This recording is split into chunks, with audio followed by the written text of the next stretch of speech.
Congratulations! You've made it to the 3rd episode. How does that make you feel? You've likely watched 2 entire episodes of this game previously, and now you're here for the 3rd episode. You're in it for the long haul. You want to see this through to the end, and to that I commend you, but I have to take away that commendation again for the degeneracy that plagues all of us every day in this community. Ladies and gentlemen, welcome back to my Furry Protogen. In the last episode, we made Juno a little bit angry because she found out we lied about not being the chosen one. I'm hoping we can patch things up because I really like Juno and I don't want to see her angry, so we're gonna see if we can do that in this episode. You lied to me, didn't you? You don't know anything about your planet. I froze, no longer trailing behind her. My heart sank into my heels, my face turned bright red, and I didn't know what to answer with. Well, what makes you think that?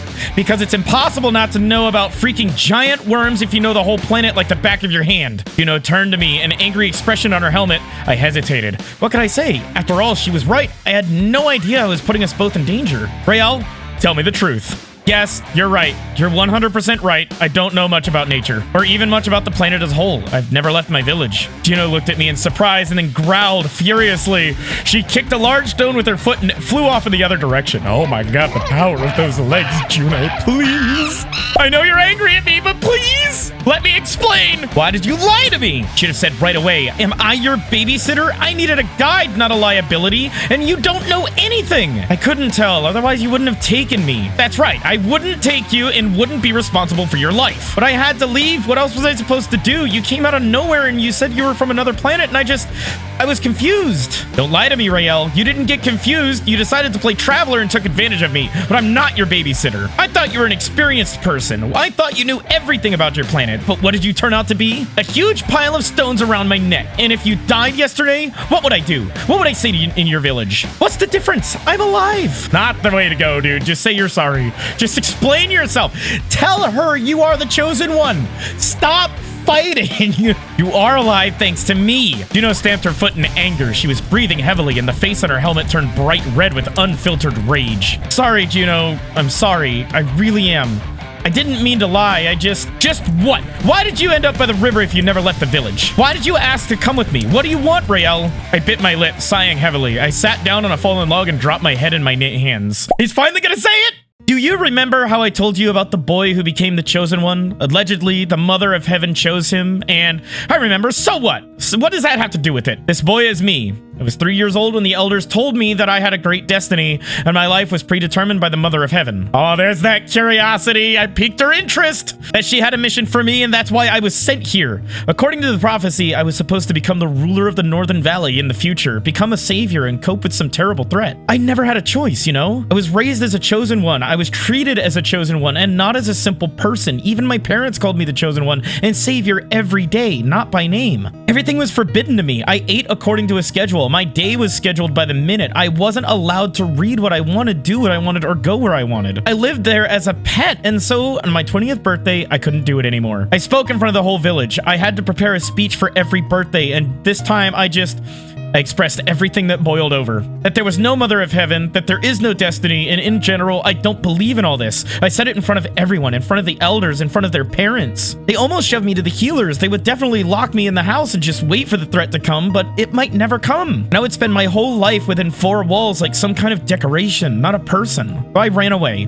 I just ran through the woods until I was exhausted. I didn't know what to do. I asked myself, where would I go now? In the forest, I would just die alone. And to go back to the village, this was, well, a voluntary surrender for my whole life. And I don't want that kind of life, Juno. I want to live like a normal person. I want to travel, see the world. Then you showed up, said you needed a guide, and I decided that this was my chance. And now I could escape and no one would find me. That I would see the world and you would help me with this. Well, I'd help you and you'd help me. I didn't mean any harm, Juno. Honestly, I just wanted to become your friend. Oh, shit, no, she's crying. No, don't cry. Damn it. And all it took was explaining ourselves. No. Why am I so invested in a smut dating game? Sorry I lied to you, but I really like traveling with you. Never been friends with anyone. I've never had anyone. I understand if you want me to leave, but I would like to stay with you. I've never had such a great time with anyone, and thank you for saving me yesterday. If it wasn't for you, I would really be gone. Juno? You okay? Darling? Honey bun? Hot pocket? Juno sighed, walked over, and sat down next to me on a log. I don't need friends, Raeal. That's why I travel alone, so as to not make friends. Why? I thought we were... You know, I thought you enjoyed hanging out with me. Yes, I did, and I do. It's great, even fun and interesting to be with you, but I don't need it. My heart. My heart. My heart. Don't do this to me, Juno. Don't do this to me, Juno. I thought we had some... I thought what we had was special. That is, well, I can't. I shouldn't get attached to anyone. It's fraught with consequences. What consequences? Sorry, Raeal. I also lied to you. What? I actually had a friend. My very best friend. We met on one of the planets I was exploring. His name was Toshi. He was my guide on that planet, but we got along so well that he also became my friend. There was nothing keeping him on the planet. He had neither relatives nor friends, so he decided to fly with me. We traveled together for a long time, lived side by side, and helped each other. And then, well... On one of the planets, we fell into a trap, and Juno paused, her voice trembling. I pursed my lips, already realizing what had happened to Toshi. When Toshi died, there was nothing I could do, and even if I could, I didn't do anything. I just didn't have time. I only managed to make my own way out. He urged me to leave, said I shouldn't even think about staying with him. And then I had to leave, otherwise we would have died together. Why I gotta tug at my heartstrings, man? Why I gotta do this? Why I gotta tug? Ah! Oh God, why did this story get so sad suddenly? Ah! For a while, it seemed to me that it would have been better if I had died with him. There wouldn't be this constant feeling of guilt. It's always with me, no matter what I do. And it can't be fixed. Toshi can't be returned. When I came to my senses, I vowed never to make any friends again. That's a really bad reason to not make friends, Juno. Open your heart, open your arms, and let me in. Let me give you a big hug. But with you, it's really great to be with you, just like with Toshi, but in a different way, of course. And when you showed up, I realized how lonely I've been all this time, but I can't get attached, you know? I can't let it happen, because then I might lose it again. I just can't face it again. What would have happened if I hadn't saved you yesterday? I would have died. Exactly. Right in front of my eyes. And when I saw you lying there, and this worm was ready to devour you, I fell into a stupor. It was as if Toshi appeared before my eyes, and history was repeating itself. Why did this get so sad? I don't want to cry. Why are you making me cry? I don't know by what miracle I managed to pull myself together and help you. I don't want to lose a friend again, you know? It's too hard. You can't be alone all your life. Juno looked at me with a sad face. I didn't know how she felt. I had never lost any friends. I didn't have any friends at all in the first place. And I could only imagine how scary it was to carry such a burden and to blame myself every day. But at the same time, I knew that no one had to blame themselves every day. It was too hard to live with such a load. You can't control who you get attached to, and if that happened, maybe you should have. Juno smiled sadly. Bait? I chuckled, realizing her words. Something like that. You know, I'm sure Toshi wouldn't want you to be alone for the rest of your life and not let anyone near you. What would he say to you now if he heard all this? Oh, there's that smile. There's that cute smile. There's that happy girl. Oh my God. Dude, it breaks my heart to see her sad. Never let that happen again. Oh my God. I didn't have any friends because no one wanted to be friends with me. Well, everyone wanted to be friends with the chosen one, not with me. And you don't have any friends because you're afraid to make them. I think we're cut from the same cloth. Maybe you're right. I will try to help you, Juno. I promise. We can be friends for now, you know? Get used to each other, and if we become best friends, then so be it. I held out my hand to Juno. She looked at it with an incomprehension in her eyes, but apparently quickly remembered what it meant. All right, let everything go as it goes, then we'll see, right? The next day. Oh man, that's it. I got my Juno back. I got my Juno back. I got my Juno back. I got my Juno back. Let's go, man. The further we moved across the planet, the closer Juno and I got. I felt that it was easy, right? And good for me with Juno, as if it was supposed to happen, as if we were supposed to meet. It seemed like we had known each other for a long time, and we just hadn't seen each other for many years, but now we had finally found our way to each other again. Our journey ran through the whole world, and I didn't even know how big it really was. Of course, for Juno, our planet was tiny, but for me, it was a boundless expanse. More and more, I began to think about asking Juno to travel through space with her when her research on our planet was over. Maybe she'd never agree to it. I couldn't imagine how I could possibly forget how I could leave our friendship, our communication, our heart-to-heart conversations behind my shoulders. From time to time, I dreamed that the village was completely destroyed, burned in a fire as soon as I left. The prophecy came true and it was my fault. Juno and I moved further north on the planet and soon found ourselves in vast expanses of hills and sparse forests. Oh, look at her! She's so cute! Hi, Miss Juno. I feel like a school kid who's like found his crush in the hallway and I go to poke her and run away like, ah! Hi, Miss Juno! You're looking very cute today. You want to hold hands? As soon as we got out of the jet, a strange smell hit our noses. It smelled like rot or long dead meat. We looked at each other and I realized that Juno had also smelled it. What is it that stinks so much? Uh-oh. I don't know. Maybe something died nearby? We went further along the path into the forest. I began to look closely at the trees and shrubs around us. Now the leaves of the trees and shrubs were covered with strange red dots and lines. It seemed that all the greenery had withered, but why? Should it be this way? I approached Juno, who was holding several wrinkled, blackened leaves in her hands. No, it definitely shouldn't be like this. They're like wilted, but it's too early for that. The weather is good. Winter isn't coming soon. Why did this happen? I'll take samples. I think we need to find out what kind of disease this is. Uh-oh, the prophecy's true. Do you think it's some kind of infection? This can't be an accident. Look at the forest. It's all like this, even the grass. What do you mean? Have you seen something like this before? Not sure, maybe not. You can find out what it is, right? I will try, Raeal, I promise. The whole forest smelled of rot, something heavy and dead. Juno's helmet had the same worried expression on it that I had. We need to get out of here. I don't like it. What? Do you think it's dangerous? Maybe. It seems to me that at that moment an animal's cry was heard from somewhere in the depths of the forest. It was frantic, desperate. The animal was struggling in agony. Oh man, is the whole like area being affected by this right now? Oh, she's got a gun. God, I love it when she pulls that gun out, man. She's such a fucking badass. God, she's actually like a lot. She's really, hey, like it's weird to say, she's kind of like sexy. I'm not gonna lie. Juno and I exchanged glances and, without a word, ran towards the sound. In the middle of the clearing where we found ourselves, there was a three-horn, and it was a large, once beautiful animal with 5 hooves and 3 horns on its head. What the hell? Its eyes, usually yellow, had turned white and black blood flowed from its mouth. Jesus! It smelled like a corpse, like rotten meat, as if the 3-horn had long since died, although we saw it convulsing. What happened to it? What's wrong? I don't know. We need to run some tests and find out. We're not taking it to Pixie, are we? Juno shook her head empathetically. Of course not. If that's what I'm thinking about, what are you thinking about? I would really like to know. This is my planet after all. I'll take samples. Juno squatted down in front of the 3-horn. She reached from the back viscous pool of blood and took a sample on a special stick. Let's get out of here. I'll tell you everything as soon as we get to the jet. It's not safe here. My heart was clenching in my chest with fear. What happened to this forest? What happened to this animal? Why did Juno react like that? I think Juno's seen that before. When we were in the jet, Pixie greeted us with a standard greeting, but immediately said, Juno, I must warn you, there's an unknown virus on the ship. I know, Pixie. We brought it. We need to understand what it is. Uh-oh! Virus? I mean, like the flu? It's hardly that harmless. You saw what happened to that 3-horn. Ooh!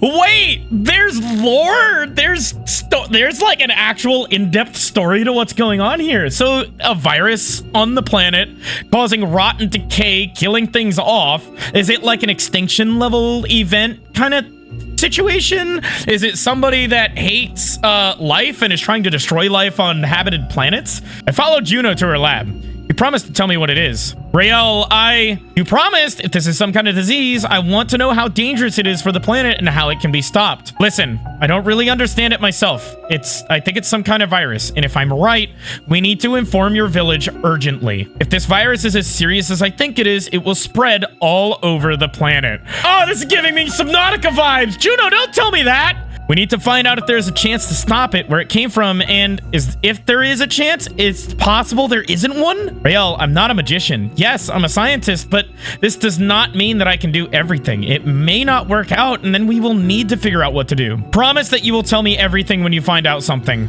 Of course, Raeal. Go get some rest. Chat with Pixie.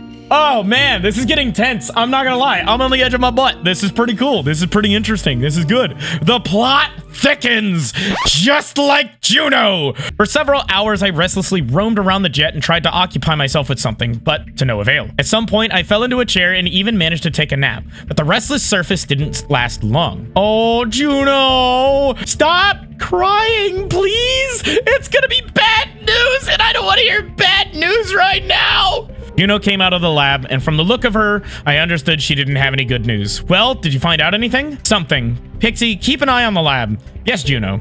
Will you tell me? I think it's a virus, and this virus is very dangerous. Judging by what I've managed to find out at the moment, it spreads very quickly through the air and through touch. It kills carriers and remains in already dead organisms for a while. I tried to kill the virus with cold or heat, but the effects of temperatures don't cause it any harm. Listen, Raeal, I don't want to scare you, but I think it's very serious. You need to return home immediately. Our journey is over. I assume that it can be stopped somehow, and I will try to do everything I can to help your planet. I gripped the arms of the chair, feeling my heart pounding in my chest. It was beating faster with every word Juno said. No, wait, what are you talking about? What do you mean I have to go back? What about you? I'm going back to my ship. This jet is only part of the ship. The ship itself is waiting for me in orbit. There I have more devices, more tools. I can try to create a cure. And you should be with your loved ones. And no way. What are you talking about? Juno, this is my planet, my house. And if it's in danger, I'm not going to sit idly by. I will help you in any way I can. It will be much better if there were two of us. Raeal, it can be very dangerous. What if you get infected? Or what if you get infected? Juno was silent for a couple moments, but then she shook her head. Still, you'd better go back. I don't want to be constantly distracted by worries about you. I don't want to let it happen again. I sighed, immediately realizing where those worries were growing from. Juno frowned, turning away from me again. Juno, nothing will happen to me, and if it does, that will mean you couldn't have prevented it. I won't be much better off at home anyway than with you. If the virus is spreading so fast, then my village may be in danger, but this virus won't be able to get on your ship. Juno was silent, apparently trying to decide how to proceed. I reached out and squeezed her hand in mine, and at that moment I felt a wave of heat radiate throughout my body. Oh, we're holding hands. I'm holding hands. I'm holding hands with Juno. I'm holding hands. I'm holding hands with Juno. Oh my God, that's right. I'm not going anywhere, Juno. You've got me. You can always count on me, Juno. I'll do my best. And if we fail, what then? Juno drooped even more, but her hand squeezed mine in response. Her warm, thin fingers gently squeezed mine. For a moment, my heart skipped a beat. Oh my God, we're in third base already. Then we will think about what to do next, okay? We will solve the problems as they occur. I smiled at her encouragingly. Juno was silent for a few moments, squeezing my hand, and then gave up. Fine, you're probably right. Pixie, let's go to the ship. We need to decide what to do with all this. Yeah! I'm going on a trip to my girlfriend's rocket ship. She's a protogen. The next day. Actually, this could be like a minute from now. Oh, we're on the ship! Let's go! I have to confess something. I turned to Juno, who is sitting in the big captain's chair.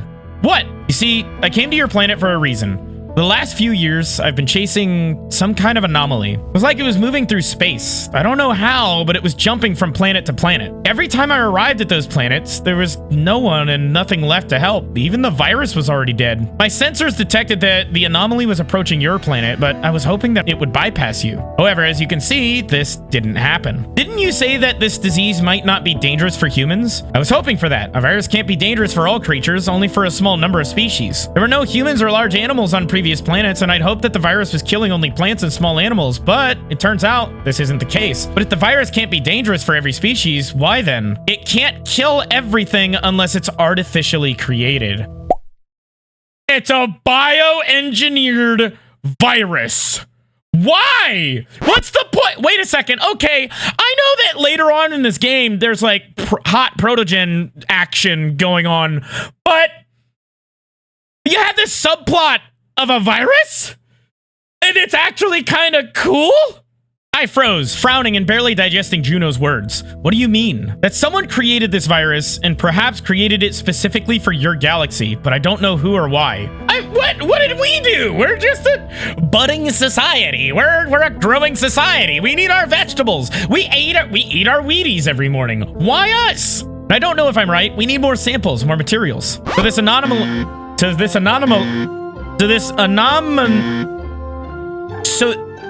anomaly is now on my planet? Yes, but I don't know if this is a living creature that infects everything around or a clot of energy. Maybe it's some kind of object, a fragment of a stone? You know where it is? Yes, but you can't go there like this. You need to first create some kind of protection, perhaps develop immunity. And for that, we need more samples. Then you need to collect samples. That's what we're gonna do, okay? Juno feigned a smile and nodded. She got up, came to me, and we stood in front of a huge window. You're right, Raeal. We will work together. I promise that I will try to do everything in my power to help you and your planet. I won't give up. I'll do everything I can. I give you my word. We were standing opposite each other. I felt my heart filled with warmth just from looking at Juno, from her voice, from the faint smile depicted on her helmet. I've never experienced something like this. Such engagement, such support. At some point, it seemed to me that I just had to hug her. That's what I did. I leaned forward and hugged Juno tightly to me.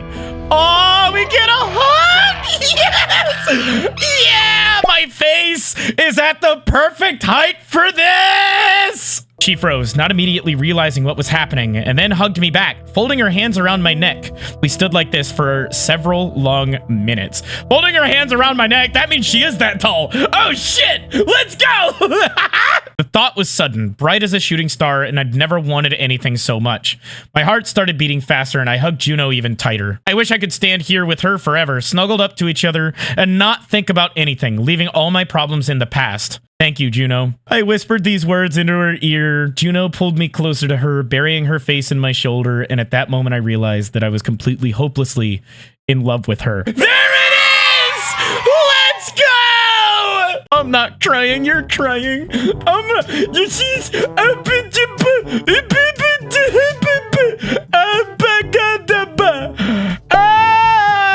This is all I ever wanted! The next day.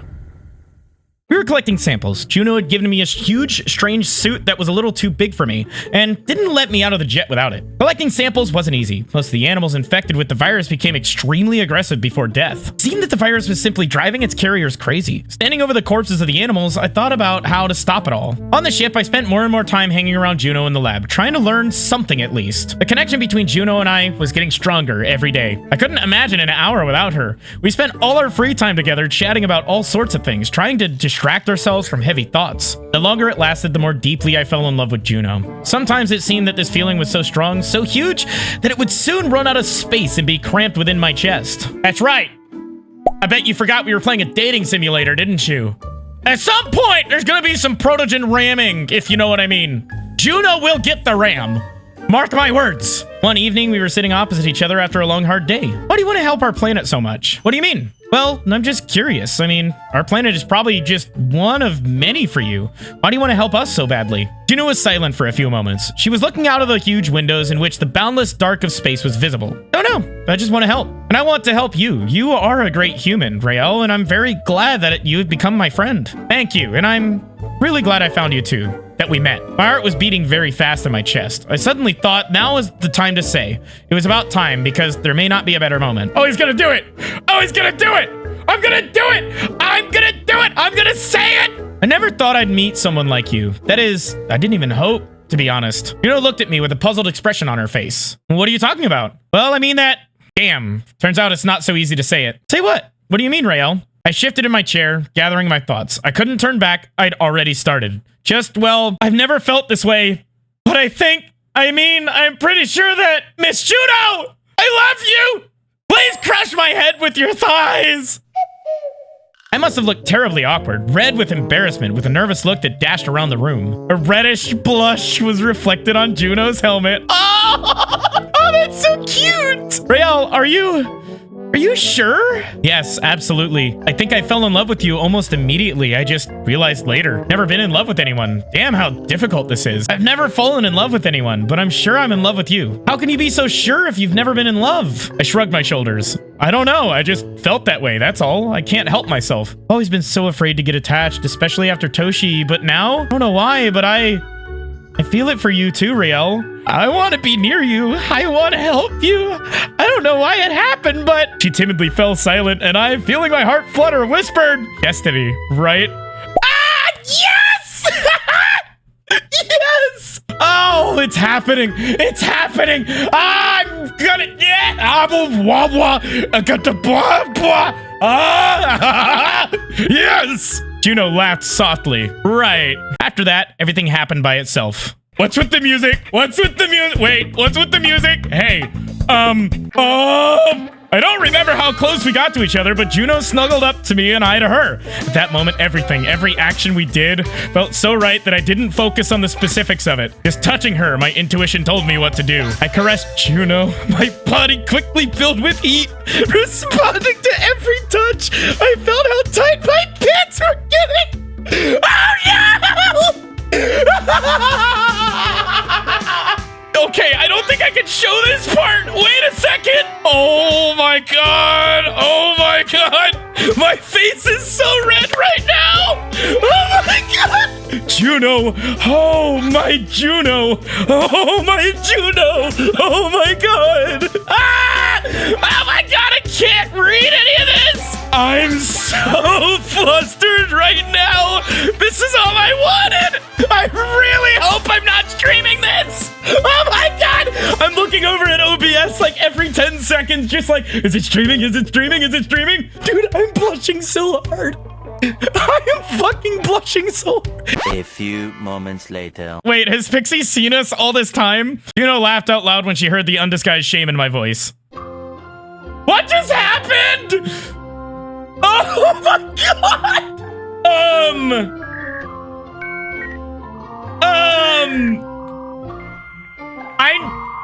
I think that will never see the light of day as a video on YouTube. That whole section not going in the video. Oh my god, it finally happened!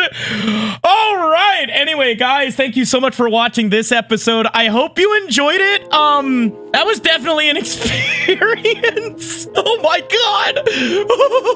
I'm never uploading what I just saw in there. Jesus.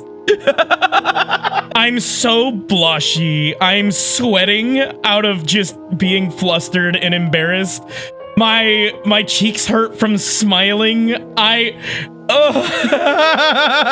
Anyway, that's all the time I have for this video. Thank you everybody so much for watching.